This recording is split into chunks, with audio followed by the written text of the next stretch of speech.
Good morning guys, कैसे हैं आप सब। I am Prashant Sandeja and I welcome you all in let's talk science. तो गाइस, आज हम लोग बात कर रहे हैं biology chapter number 1 that is the living world के एक सब टॉपिक जिसका नाम है टेक्सोनॉमिक हायरार्की। अब टेक्सोनॉमिक हायरार्की जब आती है तो ये एक अजीब सा ट्रायंगल आपके सामने आता है और ये ट्रायंगल आप में से तकरीबन सारे लोगों ने एक ना एक बार अपनी लाइफ में देखा होगा। आज कोशिश करते हैं इसको थोड़ा सा सिंप्लीफाई करने की, सो दैट इसको अब के बाद जब भी देखें तो एक अच्छी फीलिंग है अंदर कि हाँ यार ये तो आता है। ठीक है, तो लेट्स स्टार्ट। टेक्सोनॉमिक हायरार्की में हायरार्की शब्द को पहले थोड़ी सी कोशिश करते हैं समझने की। थोड़ा सा अटपटा शब्द है लेकिन बड़ा ही आसान इसका मीनिंग है। हायरार्की का मतलब बड़ा सिंपल सा ये है कि एक ऐसी अरेंजमेंट जिसमें हम चीजों को रखते हैं फ्रॉम हायर टू लोअर और लोअर टू हायर ऑर्डर, और असेंडिंग या डिसेंडिंग ऑर्डर में जब चीजों को रखते हैं तो हम उसे कहते हैं हायरार्की। अब टेक्सोनॉमिक हायरार्की का क्या मतलब है? टेक्सोनॉमिक हायरार्की का मतलब यह है कि टेक्सोनॉमिक कैटेगरीज को हम लोगों ने हायर टू लोअर या लोअर टू हायर में रखा हुआ है। टेक्सोनॉमिक कैटेगरीज यानी कि ये सारी, these are known as taxonomic categories. इनकी क्यों जरूरत पड़ी है? इनकी इसीलिए जरूरत पड़ी क्योंकि हमने लास्ट टाइम में बात की थी, नॉमेनक्लेचर करना पड़ा था हमें 8.8 मिलियन स्पीशीज का, यानी कि लाखों स्पीशीज है। सारी स्पीशीज को इंडिविजुअली पढ़ना बहुत मुश्किल है, इसीलिए काम को थोड़ा आसान करने के लिए हमने अलग अलग कैटेगरीज बना दी हैं और इन सारी कैटेगरीज को हम कहते हैं taxonomic categories. Each category represents a tax on. Her category एक यूनिट को दिखाती है और उस यूनिट को कहते हैं हम टेक्सॉन। ओके, तो these are species, genus, family, order, class, phylum and kingdom. Okay, तो अब इनको थोड़ा सा डिटेल में जाने से पहले हम लोग एक अप्रोच बनाते हैं कि यार क्या मतलब है इसका। जैसे अभी मैं अगर आपसे कहूं कि स्पीशीज मतलब स्पेसिफिक और किंगडम मतलब जनरलाइज्ड, तो आप कहोगे अरे यार समझ नहीं आ रही बात, थोड़ा सा और इजी मैंने समझा। तो इसलिए एग्जाम्पल लेते हैं। एग्जाम्पल ऐसा लेते हैं कि मान लो आपको मुझे ढूंढना है, ठीक है, तो आपको मेरे बारे में इंफॉर्मेशन गैदर करनी है कि मैं कहाँ रहता हूं। तो आप मुझसे पूछोगे या आप लोगों से पूछोगे कि भाई प्रशांत कहाँ रहता है, तो आपको लोग बताना शुरू करेंगे। तो सबसे पहले आपने किसी से पूछा आसपास से कि भाई प्रशांत कहाँ रहता है, तो उसने आपसे कहा कि प्रशांत जो है वो अर्थ पे रहता है। आप कहोगे वाह वाह वाह, ये तो मुझे भी पता है कि अर्थ पे रहता है। गलत नहीं है, लेकिन बहुत जनरलाइज्ड है कि भाई अर्थ पे तो इतने सारे लोग रहते हैं, कैसे ढूंढूंगा मैं, मतलब वो कैसे ढूंढेगा मुझे, है ना। तो इन्फॉर्मेशन तो है लेकिन उतनी सफिशिएंट नहीं है। फिर आपने और मेहनत की, आपने जाके पूछा किसी और से, बोले यार वो प्रशांत कहाँ रहता है, तो किसी और ने आपको कहा कि यार प्रशांत जो है वो एशिया में रहता है। आपने कहा हाँ यार तो थोड़ा काम तो आसान हुआ, इतने सारे कॉन्टिनेंट्स हैं, अब सिर्फ एशिया में ढूंढूंगा, बाकी कॉन्टिनेंट्स में नहीं ढूंढूंगा। अब फिर आपने पता लगाना शुरू किया कि यार एशिया में कहाँ रहता है।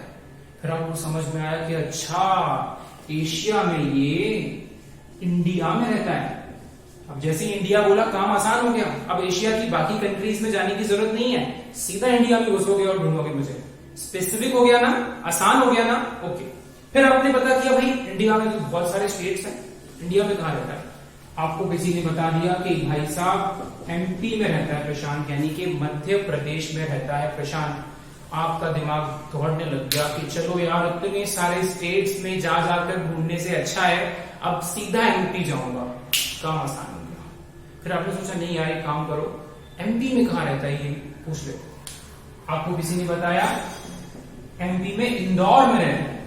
आपने कहा अच्छा, अरे काम ही आसान हो गया, अब एमपी में कहीं घूमने की जरूरत नहीं है, सीधा इंदौर जाके उतरूंगा और ढूंढ लूंगा, एकदम आसान। शुरुआत कहां से की थी? अर्थ, बहुत मुश्किल लग रहा था, धीरे धीरे एशिया, इंडिया, एमपी, इंदौर।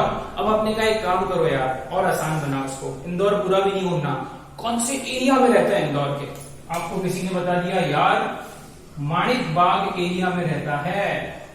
आपने कहा बहुत सिंपल, माणिक बाग एरिया में तो गिनती के रहते ही 2-2,500 लोग हैं, अब 2-2,500 लोगों में से यूं ढूंढ लूंगा प्रशांत को। लेकिन अगर मेरे को अर्थ में ढूंढना पड़ता तो अर्थ में तो 7-8 अरब लोग रहते हैं, तो उनमें ढूंढना वुड बी डिफिकल्ट।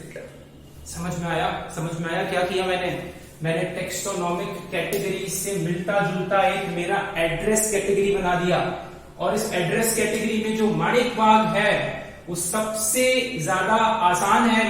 मीनिंग ये है कि मॉर्निंग वॉक जो है बहुत ज्यादा स्पेसिफिक है मेरे लिए। अर्थ भी ठीक है, लेकिन जैसे जैसे मैं ऊपर गया स्पेसिफिक होना मेरा ज्यादा हो गया। समझ में आ गया? मतलब मुझे ढूंढने की जो संभावना है वो बढ़ गई। Same goes here. किसी भी ऑर्गेनिज्म को अगर आपको स्टडी करना है, अगर आपको उसकी सबसे नीचे वाली यूनिट यानी कि अगर आपको ये पता है कि वो कौन सी किंगडम में है, तो वो इनफ नहीं है, क्योंकि किंगडम बहुत जनरलाइज्ड है। जैसे मैंने कहा एनिमल के बारे में पढ़ के आओ, ये वाले एनिमल के बारे में पढ़ के आओ, तो आपको मैंने सिर्फ क्या बोला? एनिमल। तो एनिमल से आपको क्या समझ में आया? किंगडम एनिमल है। आप सोचोगे यार इतने सारे एनिमल है, किसके बारे में पढ़ूं? समझ ही नहीं आ रहा है। फिर मैंने आपको बोला एक काम करो, एनिमल्स में जो फाइलम कॉर्डेटा है उसके बारे में पढ़ के आओ। आपने बोला अच्छा चलो, अब सिर्फ कॉर्डेटा के बारे में पढ़ना है। फिर आप बोलोगे अरे कॉर्डेटा में तो इतनी सारी क्लासेस है, बर्ड्स हैं, रेप्टाइल्स हैं, एम्फीबियंस हैं, फिशेज हैं, मतलब कैसे पढ़ूं यार? It's not enough. फिर किसी ने कहा अरे काम करो, कॉर्डेटा में मैमेलिया क्लास के बारे में पढ़ के आओ। आपने कहा चलो अब थोड़ा आसान है, मैमल्स के बारे में पढ़ूंगा। फिर आपने सोचा नहीं है, मैमल्स तो बहुत ज्यादा है, थोड़ा और स्पेसिफिक चाहिए। भाई सर किसके बारे में पढ़ना है? स्पेसिफिक बताओ। सर ने बोला एक काम करो, मैमेलिया में कार्निवोरा ऑर्डर के बारे में पढ़ना है। किसके बारे में पढ़ना है? कार्निवोरा। आप थोड़े खुश हो, आपने कहा एक काम करो, अच्छा हो, अब हर्बीवोर के बारे में नहीं पढ़ना है सर, मतलब कार्निवोरा के बारे में पढ़ने को पूछने की कोशिश कर रहे हैं। फिर आपने सोचा है कार्निवोर तो इतने सारे दुनिया में, ये शेर है, ये बिल्ली, ये कुत्ता है, लोमड़ी, इतने सारे कार्निवोर कैसे पढ़ूंगा? आपने कहा नहीं सर, थोड़ा और स्पेसिफिक हो जाओ सर। सर ने कहा एक काम करो, कार्निवोरा में एक फैमिली है फेलिडी। कौन सी फैमिली है? फेलिडी। फेलिडी के बारे में पढ़ के आओ। आपने देखा फेलिडी में कौन कौन आता है, आपने सर्च किया, फेलिडी में बिल्ली का जीनस आता है एक, और एक और जीनस आता है शेरों का। आपने सोचा यार इतनी सारी बिल्लियों की प्रजातियां, इतने सारे शेर, सर क्या पूछना चाह रहे हैं? सर से जाके और स्पेसिफिक पूछता हूं। आपने बोला सर फेलिडी में कौन सा जीनस? सर ने बोला अरे फेलिडी में पैंथेरा नाम का जीनस, यानी कि शेरों के बारे में पढ़ना है, शेर, तेंदुआ, चीता, इनके बारे में। उसने बोला अच्छा पैंथेरा के बारे में पढ़ना है। फिर वो बहुत ज्यादा आलसी है ना अपन जैसा, उसने बोला यार पैंथेरा में तो तीन स्पीशीज है, टाइगर अलग, लॉयन अलग, लिपर्ड अलग। बोले सर स्पीशीज भी बता दो, इसके बारे में पढ़ना है। तो फिर आपको सर ने बताया कि आपको पैंथेरा लियो के बारे में पढ़ना है। भाई लियो का मतलब होता है lion, L for lion.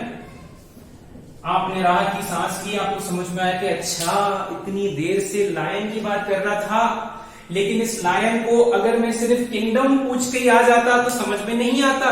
Kingdom तो उसकी एनिमल तो बहुत सारे, तो किंगडम एनिमल थी, फाइलम कॉर्डेटा था, फिर कॉर्डेटा में पता चला अच्छा क्लास तो मेमेलिया थी, फिर अच्छा पता चला ऑर्डर तो कार्निवोरा था, फिर फैमिली पता चली फेलिडी थी, फिर फेलिडी में बिल्लियां भी थी साथ में, तो फिर जीनस पता करा, जीनस था पैंथेरा। पैंथेरा में बहुत सारे और अलग अलग पैंथेरा टिग्रिस था, पैंथेरा पार्डस था, लिपर्ड, फिर अल्टीमेटली जाके स्पीशीज पता चली विच इज पैंथेरा लियो। थोड़ा सा ध्यान से लंबी सांस लेके इस सारी चीजों को एब्जॉर्ब करो जो मैंने पिछले 5 मिनट में दोहराई है। अगर एब्जॉर्ब कर लिया तो इस ट्राइंगल को हमेशा के लिए याद कर लोगे आप। समझ में आया ना मैंने क्या किया है? थोड़ा सा ध्यान से देखो बस। इस ट्राइंगल का सिर्फ इतना सा मतलब है कि चीजों को आसान बनाना, चीजों को स्पेसिफिक बनाना। अब अगर आपसे एग्जामिनर पूछता है कि बताओ जरा इन सारे के सारे टेक्सॉन्स में से किस टेक्सॉन में सबसे ज्यादा सिमिलर कैरेक्टर्स होंगे, आप कहोगे स्पीशीज। ये स्पीशीज में जितने भी लोग हैं उनके कैरेक्टर्स आपस में ज्यादा मिलते जुलते हैं। इंसान एक ही स्पीशीज को बिलोंग करते हैं, इसलिए कॉमन कैरेक्टर्स हैं। तो सिमिलर कैरेक्टर सबसे ज्यादा कहां होते हैं? स्पीशीज में। और सबसे कम सिमिलर कैरेक्टर्स कहां होते हैं?